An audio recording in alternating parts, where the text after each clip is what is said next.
हाय friends, आज आपण standard 9th subject science and technology chapter number 7 energy flow in an ecosystem हे chapter आपण आज बघणार आहोत. So energy flow in an ecosystem means त्याला energy flow in ecosystem. Ecosystem means परिसंस्था. त्याच काय म्हणतात? परिसंस्था. एनर्जी फ्लो म्हणजे ऊर्जा प्रवाह, म्हणजेच काय? परिसंस्थेतील ऊर्जा प्रवाह. Energy flow in an ecosystem. So या चॅप्टर मध्ये आपण काय काय बघणार आहोत? The first is food chain and food web. Second the energy pyramid. आणि थर्ड बायोजिओकेमिकल सायकल, आणि त्यामध्ये carbon cycle, oxygen cycle and nitrogen cycle या 3 सायकलचा आपण स्टडी करणार आहोत. चला तर आपण चॅप्टरला स्टार्ट करूया. Looking back. लुकिंग बॅक और रिकॉल. लुकिंग बॅक म्हणजे मागे वळून पाहूया. म्हणजेच कुठे? लास्ट स्टँडर्ड मध्ये. म्हणजे कोणतं? आता आपण 9th मध्ये, म्हणजे 8 किंवा त्या अगोदरच्या स्टँडर्ड मध्ये आपण हा इकोसिस्टीम टॉपिक बघितलेला आहे. सो फर्स्ट क्वेश्चन इज, हा तुम्हाला विचारलाय, तुम्ही जरा आठवा. What is mean by ecosystem? Ecosystem म्हणजेच काय? Yes,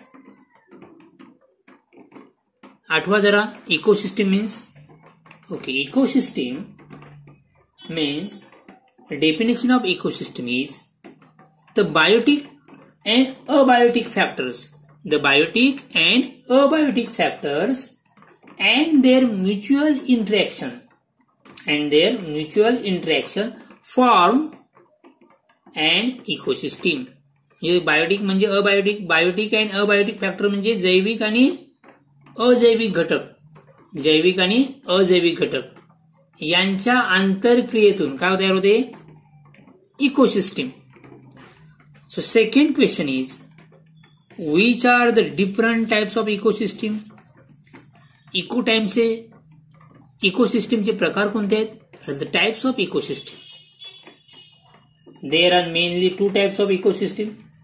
first one, aquatic ecosystem. Second, land ecosystem or terrestrial ecosystem. Okay. आणि त्यामध्ये लँड इकोसिस्टीम मध्ये वेगवेगळे प्रकार, सब टाइप्स आहेत. वॉटर किंवा एक्वेटिक इकोसिस्टीम मध्ये सब टाइप्स आहेत. ओके. पण mainly there are 2 ecosystem, aquatic ecosystem and land ecosystem.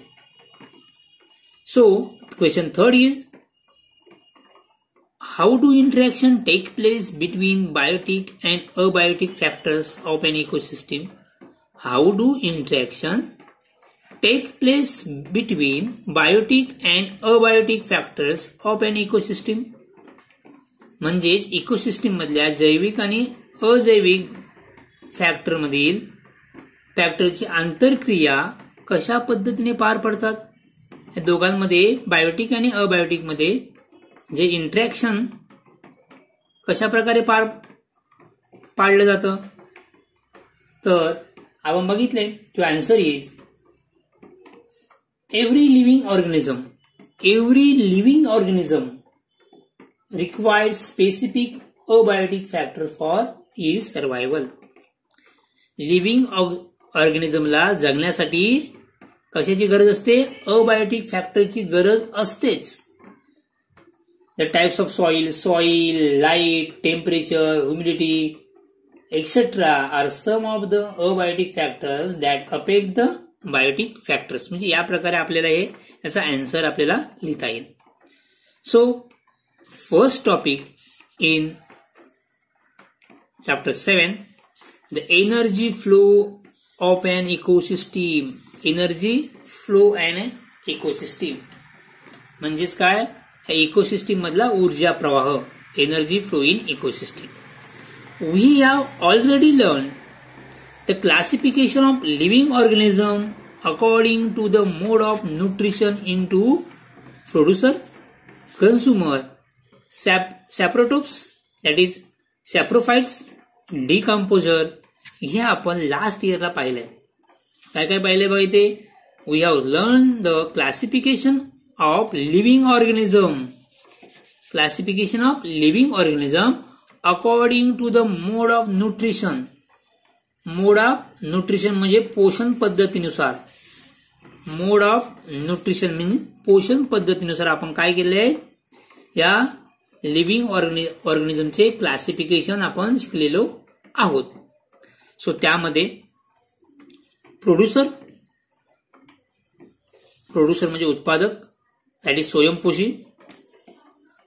Consumer, saprotrophs and decomposer. हे मृत्यूपजीवी आहे सॅप्रोटोप्स आणि डिकम्पोजर म्हणजे विघटक. यामध्ये काही बॅक्टेरिया किंवा या टाईपचे मायक्रो ऑर्गॅनिझम येतात. डिकम्पोजर मध्ये मायक्रो ऑर्गॅनिझम्स येतात. So consider the various trophic level of the ecosystem around you as given below. म्हणजे या सभोवतालच्या परिसंस्थेतील विविध भक्षक स्थळ किंवा ट्रॉपिक लेवल खाली आपल्याला दिलेले आहेत. त्याचे काय करा, ते ऑब्झर्व करा. तो first is primary consumer. Primary consumer त्याला म्हणतात प्राथमिक भक्षक. हर्बिवोरस म्हणजे कुठले, हर्बिवोरस मीन्स शाकाहारी. यामध्ये कोणते येतात, काय कोण कोण येतात, ग्रासहॉपर. ग्रासहॉपर मीन्स नाकतोडा. स्क्विरल म्हणजे कोण, खारुताई. Elephants etcetera. They are directly depend on autotrophs म्हणजे प्रोड्युसरवरती. Grasshopper, squirrel, elephant they are directly depend on autotrophs means producers. हे डायरेक्ट कशावर डिपेंड्स असतात, प्रोड्युसरवर डिपेंड्स असतात. कोण, primary consumers. Okay, primary consumer they are directly depends on autotrophs means producer, that is plants etcetera. Next secondary consumers, that is carnivores म्हणजे कुठले, carnivores means मांसाहारी. For example frog, owl, fox etcetera. Frogs माहिती आहे तुम्हाला. Owl means घुबड, fox म्हणजे कोळा etcetera हे एक्झाम्पल्स आहेत. These consumer use herbivores as their food. हे काय करतात, हे शाकाहारी प्राण्यांचा काय करतात, अन्न म्हणून वापर करतात. These consumers use herbivores as their food. Next apex or top consumers. Apex or top consumers या एक्झाम्पल एक for example tigers, lion etcetera. These consumers use herbivores and carnivores as their food. No other animal feed on top consumers. हे apex consumers असतात, ते काय करतात, मांसाहारी प्राण्यांना खातात, इतर प्राणी त्यांना खात नाहीत. या टायगर आणि लायनला इतर प्राणी कोण खात नाहीत. Next omnivores. ओमनिवोरस मीन्स मिश्राहारी, उभयहारी. ओके, फॉर एक्झाम्पल आपण त्यामध्ये येतो ह्युमन्स, बियर म्हणजे अस्वल etcetera. The feed on herbivores and carnivores. हे हर्बिवोरस पण खातात आणि कार्निवोरस पण. शाकाहारी प्राण्यांना पण खातात आणि मांसाहारी प्राण्यांना सुद्धा अन्न म्हणून हे खातात. अशा प्रकारे आपण primary consumers, secondary consumers, apex consumers और टॉप कंझ्युमर्स अँड ओमनिवोरस असे 4 प्रकार पाहिले. So next food chain. Food chain and food web. Food chain and food web. Observe 7.1 means this figure and explain the relationship between the component. हे figure observe करा आणि या प्रत्येक घटकातील संबंध स्पष्ट करा. ओके, तुम्हाला homework HW. Construct 4 chain like the one shown in the figure. या प्रकारच्या तुम्ही 4 चेन तयार करा. इथे फर्स्ट चेन बघा, हा ग्रास आहे, grasshopper, frog, snake, kite and decomposers. Okay, ही पूर्ण एक फूड चेन आहे. या प्रकारच्या आपल्याला 4 चेन तुम्ही 4 काय कितीही चेन तुम्ही तयार करू शकता. So construct 4 and more than 4 chains like the one shown in the figure. So interaction go on continuously between producer, consumers and saprophytes. So interaction go on continuously between producer, consumer हे उत्पादक, भक्षक आणि saprophytes means मृत्योपजीवी. So there is a definite sequence in this interaction which is called food chain. There is a definite sequence in this interaction which is called food chain. Next, each chain consists 4 or 5 or more links. Each chain consists 4, 5 or more links. म्हणजेच प्रत्येक chain मध्ये 4 किंवा 4, 5 किंवा त्यापेक्षा अधिक काय असतात, links असतात. Okay, in ecosystem consist of many food chain that interconnected at various level. पुन्हा बघा, an ecosystem consist many food chain. एका इकोसिस्टम मध्ये असे अनेक फूड चेन असतात that are interconnected at various level. आणि त्या परस्परांशी काय केलेल्या असतात, जोडल्या गेलेल्या असतात. and thus the food web is called food web is formed. आणि त्यातून काय तयार होतं, फूड वेब, एक अन्न जाळे होते. ही एक सायकल आहे. अशा अनेक सायकल एकमेकांमध्ये काय केलेल्या असतात, जोडल्या गेलेल्या असतात, म्हणजे जाळे तयार होतं. आणि त्या जाळ्यांनाच काय म्हणतो आपण, food web. Thus food web is formed. आपण इथे आपण किती करायचे, 4, त्यातले 1, 2 आपण सायकल आता तयार करूया. So for example first thing grass, deer, tiger, decomposer.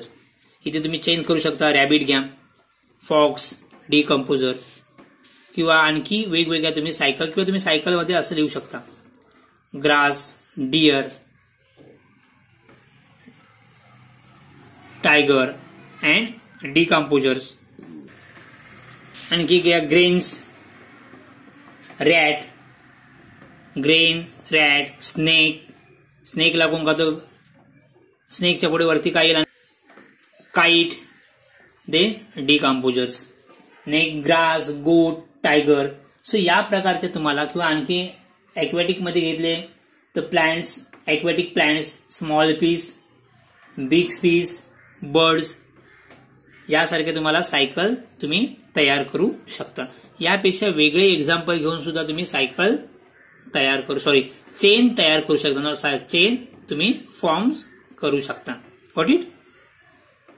Next, an organism may be the prey for many other organism. An organism may be the prey for many other organisms. For example, insect feeds upon leaves of various plants, but some insect is the prey for different animals like frog, all lizard, birds, etc. Means एखादा सजीव इतर अनेक सजीवांचे काय असतो, भक्ष्य असतो, प्रे. उदाहरणार्थ एखादा कीटक किंवा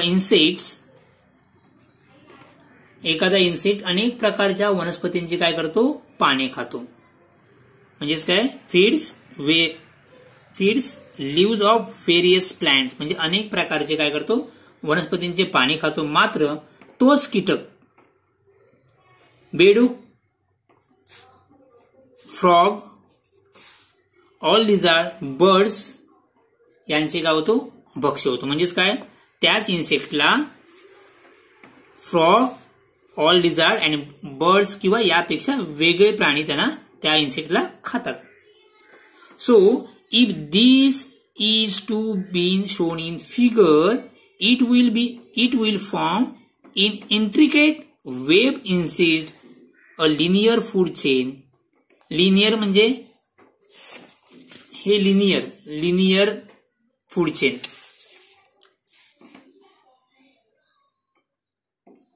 So if this is to be shown in the figure, it will form an intricate web inside linear food chain. Such intricate म्हणजे गुंतागुंतीची जाळी तयार होते. Such intricate network is called food web, and generally food webs are found everywhere in nature. निसर्गामध्ये असे food web सर्वत्र काय होतं, आढळतं. कळलंय आपण काय घेतलं होतं, एक प्राणी, एक कीटक काय करतो, एखादा सजीव इतर अनेक सजीवांचे काय असतो, भक्ष्य असतो. आपण एक्झाम्पल घेतला इथे इन्सेक्टच्या ऐवजी वेगळा सुद्धा तुम्ही एक्झाम्पल घेऊ शकता. एखादा इन्सेक्ट किंवा अनेक प्रकारच्या वनस्पतींचे पाणी खातो, मात्र त्यालाच कोण खातं, बेडूक, पाल, पक्षी हे काय करतात, त्याचे भक्ष्य करतात. म्हणजेच पुढे आपण ही फूड वेब, लिव्हिंग ऑर्गॅनिझम, ही फूड वेब किंवा कसं तयार होतं त्या पुढील फिगरमध्ये बघूया. So next, use your brain, make list the various consumers of the ecosystem around you, classify them according to mode of nutrition. तुमच्या सभोवताली परिसंस्थेत इकोसिस्टीम मधील विविध भक्ष्य कंझ्युमर नोंदवा, त्याचे मोड ऑफ न्यूट्रिशन म्हणजे पोषण पद्धतीनुसार वर्गीकरण करा. ओके, तुम्ही हे होमवर्क आहे. Picture of various organism are given in figure, that is this is figure 7.2. Construct food web from this picture. आणि यातून आपल्याला काय करायचं आहे, फूड वेब तयार करायचं आहे. फूड वेब तयार करूया आपण. Construct food web simple grass पासून करूया. ग्रासला कोण खातं, स्क्विरल पण खातं. स्क्विरल आणखी काय करतं, हे सीड्स काहीतरी. नेक्स्ट ग्रासला आणखी कोण खातं, हा ग्रास हॉपर. ग्रास हॉपरला स्पॅरो पण खाईल, बर्ड्स पण खातात. बर्ड्सला कोण खाईल, हा वल्चर खाईल. नेक्स्ट ग्रास आणखी कोण खाणार, डिअर. डिअरला कोण कोण खातं, फॉक्स, टायगर. इकडे रॅबिट आहे, रॅबिटला वल्चर सुद्धा खाईल. रॅबिटला आणखी कोण खाईल, फॉक्स. रॅबिटला टायगर सुद्धा खाईल. झेब्राला कोण खाईल, टायगर. झेब्रा काय खातो, तर ग्रास. मंकीला कोण खाईल, टायगर. मंकी काय खाईल, या प्लांट्सवर डिपेंड राहील, किंवा मंकी बनाना खाईल. सो या प्रकारचे तुम्ही आणखी एरो करू शकता. सीड्स मंकी सुद्धा खातात. ओके, सो या प्रकारचे तुम्ही आणखी काही एरो बाकी असेल तर तुम्ही ते कम्प्लीट करू शकता. सो या प्रकारचे काय, हे वेब इंट्रिकेटेड वेब आहे. इंट्रिकेट नेटवर्क तयार झाले. हे इंट्रिकेट नेटवर्कलाच काय म्हणतात, फूड वेब म्हणतात. Okay, so next is the number of consumers in a food web fixed. Is the number of consumers in food web fix काय विचारलंय, या अन्न फूड वेब मध्ये कंझ्युमरची संख्या फिक्स असते का? Yes, answer is no. Correct, answer is no. So is the number of consumer in a food web fixed? Answer is no. The number of consumers in a food web is not fixed. Due to complex interaction, the consumer to keep on changing in any natural food web. Consumer काय होतात, त्यामध्ये बदलत असतात. So second question is, what will be effect on an ecosystem if only one type of organism in it forms the food for several different consumer in that ecosystem? म्हणजे अनेक प्रकारचे consumers किंवा अनेक प्रकारचे कंझ्युमरचे अन्न,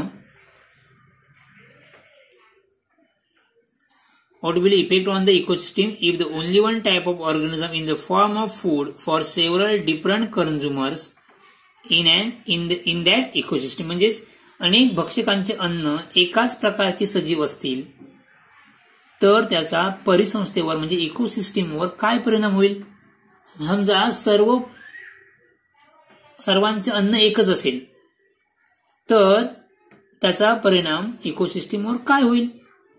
डेफिनेटली काय होईल, त्याचा परिणाम इकोसिस्टीमवरती नक्कीच होईल. म्हणजेच काय, if only one type of organism in an ecosystem, if only one type of organism in an ecosystem form the food for several different consumers, then there would be shortage of the food.